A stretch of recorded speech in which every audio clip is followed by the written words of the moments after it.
শুভ সকাল বন্ধুরা, catch life with প্রীতিতে তোমাদের সকলকে স্বাগত জানাই। আশা করছি তোমরা সকলে ভালো আছো, সুস্থ আছো, আর আমরাও ভালো আছি। আজকে 17ই ডিসেম্বর রবিবার, সময় এখন সকাল 8টা।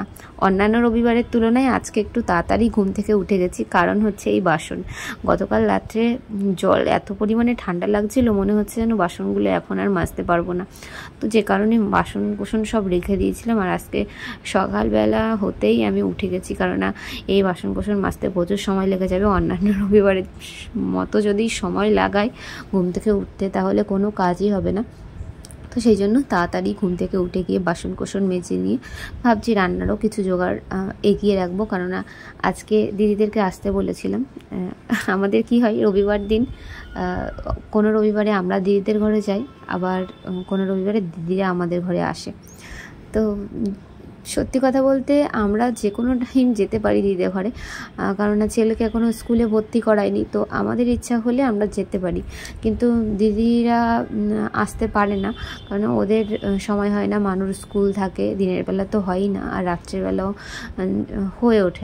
আর তাছাড়াও মানুকে পড়াতেও হয়, যেটা সম্পূর্ণ দিদি একা হাতেই করে, কারণ ওর কোনো টিউশন নেই, দিদি নিজেই পড়ায় মানুকে। তো সেই জন্য আর কি বলতো, যত দিন যাচ্ছে ওর পড়ার চাপটা তো বাড়ছে, তাই না? যে কারণে ওদের আর সেরকমভাবে কোথাও যাওয়া হয় না। আমরা যাই, আমরা আমাদের ইচ্ছা হলে ঘুরে আসি যেখান থেকে সেখান থেকে। কটা দিন পরে ছেলেকে যখন স্কুলে ভর্তি করব, তখন আমাদের অবস্থাও ওই দিদিদের মতোই হবে। তো সেই জন্য যতটা সম্ভব ঘুরে বেড়াই আর যখন আমরা সবাই মিলে কোথাও যাই, তাহলেও ওই ডেটটা এরকমভাবেই ঠিক করি যখন মানুষ ছুটি থাকে, তাহলে সবাই মিলে যেতে পারি। আর একা একা যেয়ে না সেইভাবে মজা নেই। এই কিছুদিন আগেকার ব্লগে তোমাদের সাথে শেয়ার করেছিলাম যে 2 মাস পরে বাড়ি যাব বোনের বিয়ে উপলক্ষে। তো সেই বিয়েতেও না দিদিরা যেতে পারবে না, কারণ মানুষ পরীক্ষা পড়ছে সেই টাইমে। তো সেই জন্য ওরা তো যেতে পারবে না। তবে বাইরের লোক কিন্তু সেটা দেখবে না যে ভেতরে কি সমস্যা আছে না আছে, ওরা শুধু এটাই দেখবে যে আসেনি, এত বড় বিয়ের একটা অনুষ্ঠান সেটাতে আসলো না, এরকম একটা কথা হবে জানি। কিন্তু কি বলতো, যার সমস্যা, যাদের সিচুয়েশান, তারাই একমাত্র বোঝে, ঠিক আছে? বাইরের লোক কিন্তু সেটা উপলব্ধি করতে পারে না।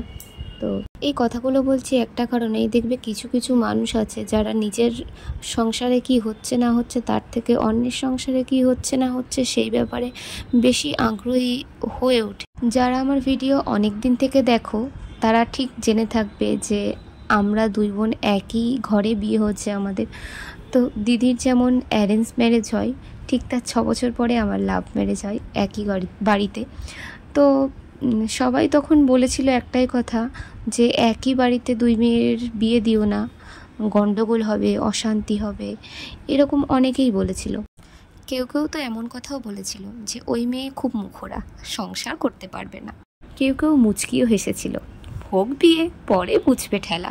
আজ যখন আমরা আলাদা হয়ে গেছি, সবার মনে একটাই চিন্তা ভাবনা যে গন্ডগোল করে আলাদা হয়েছি কেন, আলাদা হতে গেলে কি গন্ডগোল করতেই হয়? আর একটা কথা বলো তো, গন্ডগোল হলে কি আলাদা হতেই হয়?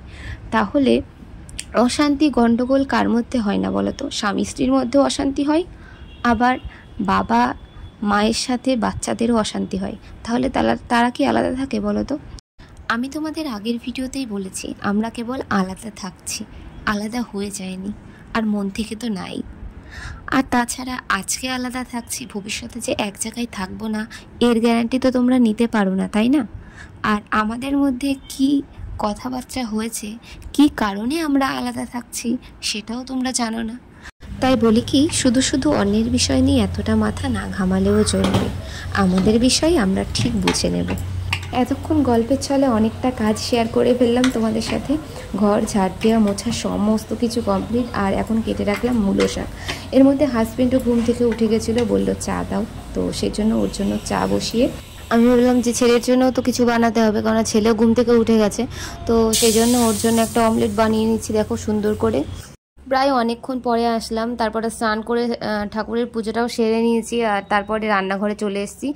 দেখো এখানে এসে শুকনো লঙ্কা আর পেঁয়াজ ফোড়ন দিচ্ছি, দিয়ে শাকটা ভাজবো। শাকটাকে ভাপিয়ে নিয়েছিলাম, মূলো শাকটা। পেঁয়াজটা কিছুক্ষণ ভেজে নিচ্ছে, এই মিনিট খানেক মতো। বেশি ভেজে নিলে শাকের সাথেও তো আবার ভাজা হবে, তো সেই জন্য বেশিক্ষণ ভাজবো না। তারপরে দেখো সেদ্ধ করা মূলো শাকটা দিয়ে দিলাম। এবার অল্প আছে শাকটা বেশ অনেকক্ষণ ধরে ভাজবো। আর যেহেতু শাকটা কমে যাবে সেই জন্য লবণ অল্প পরিমাণেই দিয়েছি, কারণ শাক কমে যাবে, লবণের পরিমাণটা বুঝতে পারবো না। আর এদিকে হাজব্যান্ড মটর নিয়ে এসেছিলো বাজার থেকে, তো সেটাই আমি ধুচ্ছিলাম। আর এই নোনা জলে ধুয়েই আমার মাংসের টেস্টটা একটু অন্যরকম হয়ে গেছিলো। নোনা জলে ধুয়ে জল ঝরিয়ে আমি আবার মিষ্টি জলে ধুয়ে আবার জল ঝরিয়ে তারপরে মশলা মাখিয়ে রেখেছিলাম। কিন্তু এই যে নোনা জলে ফার্স্টে ধুয়েছিলাম তার জন্যে না একটু তিতকুড়ি ভাব চলে এসেছিলো, মানে জলটা এতই নোনা হয়ে মানে একদম তেতো তেতো ভাব চলে আসে। আর আলুটাও আমি কাঁচা আলুই দিয়েছিলাম, কারণ মশলার সাথে কষিয়ে কষিয়ে আলুটা পুরো হয়ে গেছিলো। আর এদিকে দেখো শাকও ভাজা হয়ে গেছে। আর এই সাইডে মাংসটাও রান্না করে নেবো। আর আমি না এর আগে খাসির মাংস কোনোদিন করিনি, এই ফার্স্ট টাইম খাসির মাংস রান্না করছি। আর এর আগে যতবার আমাদের ঘরে খাসির মাংস এসেছে ততবার দিদিকে বলেছি তাড়াতাড়ি করে চলে আসতে, দিদিকেই রান্না করতে হয়েছে। আর এইবার আমি ফার্স্ট টাইম নিজের হাতে রান্না করছি বলতে পারো। তো সর্ষের তেল দিয়েছি, সর্ষের তেলেই রান্না করছি পুরোটা। সর্ষের তেল দিয়েছি, ওর মধ্যে জিরে, শুকনো লঙ্কা, তেজপাতা ফোড়ন দিয়েছি। আর দিয়ে দিচ্ছি অনেক কটা পেঁয়াজগুলো একটু কিছুক্ষণ ভেজে নেব। আর তেল অল্প দিয়েছি, কারণ মাংসের মধ্যে অনেকটা তেল মাখিয়েছিলাম, যে কারণে তেল অল্প দিয়েছি। আর তেলের আন্দাজটা না আমি সত্যিই বুঝতে পারি না, মানে আমার হাতে সবসময় তেলের পরিমাণটা কমই ওঠে। তো পরে লাগলে আবার দিই, কারণ একবারে দিদি যেমন দেখি একবারে তেলের মাপটা ঠিকঠাক দিয়ে ফেলে, কিন্তু আমি ওই রকমভাবে দিতে পারি না। আমার একবারে অনেক তেল দিতে যেন বুকের মধ্যে কেমন কেঁপে কেঁপে ওঠে, সত্যি বলছি। তো যাই হোক, পেঁয়াজটা কিছুক্ষণ ভাজা হলে এবার যে মাংসটা ম্যারিনেট করে রেখেছিলাম সেই মাংসটা দিয়ে ভালো করে কষিয়ে নেব। আর এখানে আলুটা আমি কাঁচা কাঁচা দিয়েছি এই কারণেই, মাংস কষাতে অনেকটা সময় লাগবে, এই কষাতে কষাতে আলু এর সাথেই সেদ্ধ হয়ে যাবে। আর সেই জন্য ভাবলাম যে আলু আলাদা করে আর ভাজবো না। আর আলাদা করে ভাজার থেকে এইভাবে মাংসের সাথে কষালে না আলুর টেস্টটাও সুন্দর আসে। তো সেই জন্য দেখো মাংস কষিয়ে নিয়েছি। আর এইবার আলুগুলো আলাদা করে নিচ্ছি, কারণ এখানকার মাংস না প্রেসারে সিটি না দিলে খাওয়া যায় না, মানে এতটাই শক্ত হয়ে থাকে। সেই জন্য প্রেসারে একটু সিটি দিয়ে নেব। যদিও শুনু মানু দুজনেই মটন অতটা ভালোবাসে না, ওর থেকে চিকেনটাই বেশি ভালোবাসে। তবুও আমি আজকে হাজব্যান্ডকে বলেছিলাম যে কোনো একরকমই নিয়ে এসো, কারণ রান্না করতে প্রচুর সময় লেগে যাবে। তো সেই জন্য বলেছিলাম যে একরকমই নিয়ে এসো। তো মটনটাই নিয়ে এসেছিলো, আর দুজনে খেয়েছিল, অসুবিধা করেনি, দুজনেই খেয়ে নিয়েছিল। আর ওদিকে প্রেসার কুকারে মাংস বসিয়ে আমি এখানে জামা কাপড় মেলছিলাম। আর এখানে আমার হাজব্যান্ড একটু সঙ্গ দিচ্ছিল, গল্প করছিল আমার সাথে, আর আমি ওর সাথে গল্প করছিলাম আর জামা কাপড়গুলো মেলছিলাম। আর আজকে না জামা কাপড় তেমন ছিল না, বিছানা চাদর নামিয়েছিলাম আর মশারি নামিয়েছিলাম, সেইগুলোই কেচে দিয়েছি। আমি ভাবছি মানে দিদির ঘর থেকে নিয়ে এসেছি, এখন চেয়ার নিয়ে আসলো কেন? অন্য কালার ছিল না। আর আমার হাজব্যান্ড দেখো এই চেয়ারগুলো নিয়ে আসলো, দুটো চেয়ার নিয়ে এসছে। তো আমি ভাবছি হয়তো দিদির ঘর থেকে নিয়ে এসছে, আসলে রাস্তায় এরকম ফেরি করে বেড়াই, তো ও নিয়ে এসছে। আমি ভাবছি যে দিদির ঘর থেকে এখন আবার চেয়ার নিয়ে আসলে কেন? ও বলছে না আমি কিনে নিয়ে এসছি। আর এখানে দেখো মটনটাও রান্না হয়ে গেছে। আর কুকার থেকে নামিয়ে না আরও কিছুক্ষণ ফুটিয়ে নিয়েছিলাম, সেগুলো তো আর তোমাদের সাথে শেয়ার করা হয়নি। তো ফাইনাল লুকটাই অ্যাটলিস্ট দেখাচ্ছি।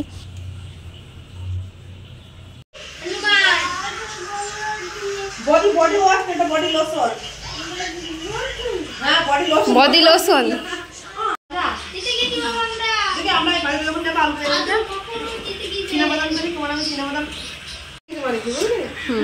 হ্যাঁ, আগের দিন দেখাচ্ছিল যে রেশন কার্ড হয়ে গেছে। চলো খেতে বসে গেছি। এখানে আছে মূলো শাক, আর এই শুক্তোটা গত দিনের। আর এখানে স্যালাড করে রেখেছি শসা, পেঁয়াজ, আর এখানে আছে মটন। তো এই দিয়ে আমাদের দুপুরের লাঞ্চ হবে। ও সেই টেস্ট।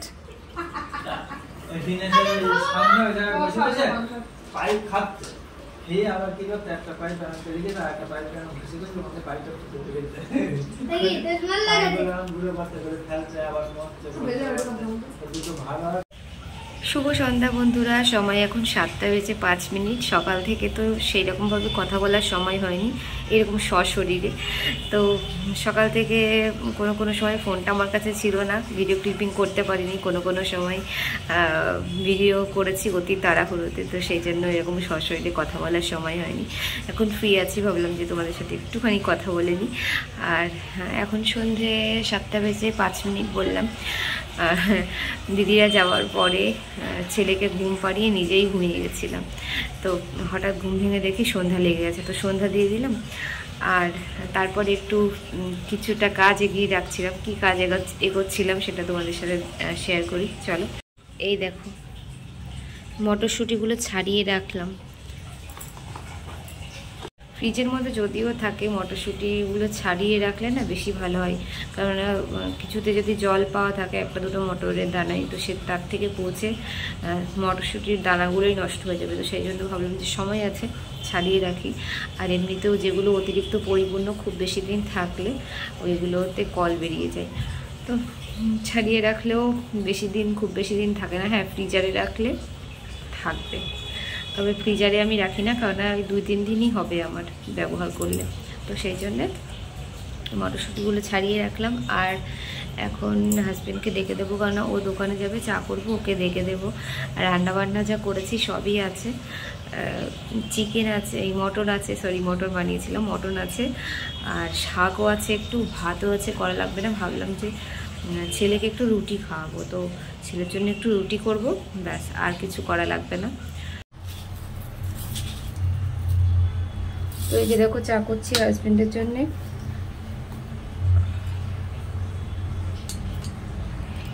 হাজবেন্ডকে চা দিয়ে আসলাম, আর আমি এখন খাবো এই যে আনারস। এটা দুপুরবেলা নিয়ে এসেছিল দিদি, তো আমি একটু খেয়েছি, হাজবেন্ড একটু খেয়েছে, দিদি খেয়েছে। জিজু তো খাইনি, মানে এতটাই টক লাগছিল, তো আমি একটু চিনি দিয়ে রেখে দিয়েছি। আর এটা আমি ছাড়া আর কেউ খাওয়ারও লোক নেই, তো সেই জন্য আমি এখন বসে বসে আরাম করে আনারস খাবো।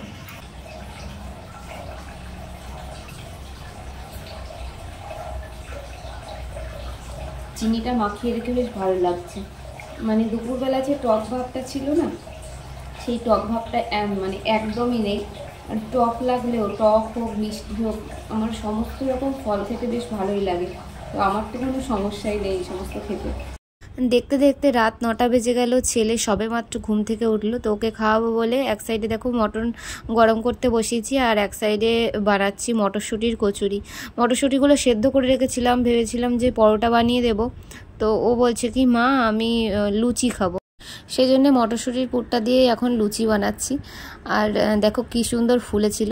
তাহলে চলো আজকের ভিডিওটা এখানেই শেষ করছি, আবার আসবো কালকে নতুন একটা ভিডিও নিয়ে। ততক্ষণ পর্যন্ত তোমরা আমার পাশে থেকো, সাথে থেকো। যদি আজকের ভিডিওটা তোমাদের ভালো লেগে থাকে তাহলে লাইক করে দিও, কমেন্ট করে জানিও কেমন লেগেছে। আর যারা নতুন বন্ধুরা আজকে আমার চ্যানেলে প্রথমে এসছো, চ্যানেলটাকে সাবস্ক্রাইব করে পাশে থাকা বেল বাটনটা প্রেস করে অল নোটিফিকেশান অন করে দিও, তাহলে যখনই নতুন কোনো ভিডিও আপলোড করব সেই ভিডিওর নোটিফিকেশান পেয়ে যাবে তোমরা সবার আগে। ঠিক আছে, চলো টাটা, বাই বাই। পড়ে যাচ্ছে তো, হাতে নাও, যেন ভুকু পেয়ে গেছে খুব বাবা।